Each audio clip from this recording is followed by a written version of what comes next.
people today don't know what it is to live without power or running water. Yeah. And I did, 30 years ago.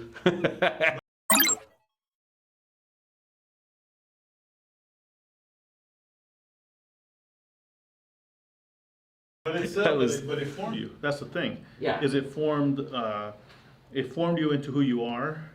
So even though it was 30 years ago, and even though it wasn't like the majority of your life, it was during a formative part of your life, and it gave you a different perspective as to the value of things. Yeah. And it was similar with myself, because I had the chance to live in Tijuana for a time. Mm-hmm. And it's funny because I bumped into someone not too long ago from Tijuana, and I kind of, we talked about where they're from and whatever, and then I said, oh yeah, I got a chance to live out there for a while, and same situation. It was in a pretty bad part of, and they asked me which part I lived in when I was living in TJ. Mm-hmm. And when I told them where, they're like, "Oh man, you live there?" So someone from Tijuana telling me that. Yes. So because it was basically like the shantiest part, where you had the outhouses, you had the shanty towns made of just trash. With people were barefoot with dirt floors and things. Yeah. So I've experienced that as well.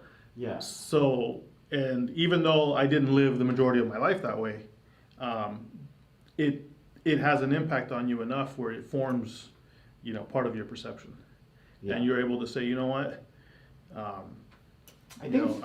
I'm glad for what I have now. Yeah, you appreciate it. But in a way, it's almost like you're ready to kind of, you can support living in that way. Well, I think it's even like a reality. I think most people don't even think about that. Like, they don't think about the person. Like, here's the thing that I do. Every day I get up and I take a shower. And most people don't think about this, but I'm like, look, I'm so incredibly like lucky that I get to shower, every day.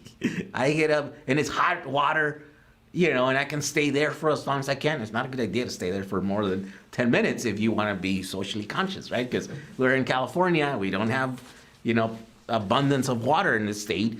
And most people don't know that, but they should know.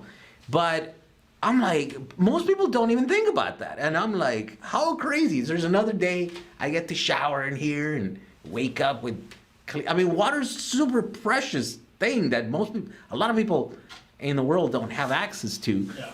And we bathe in it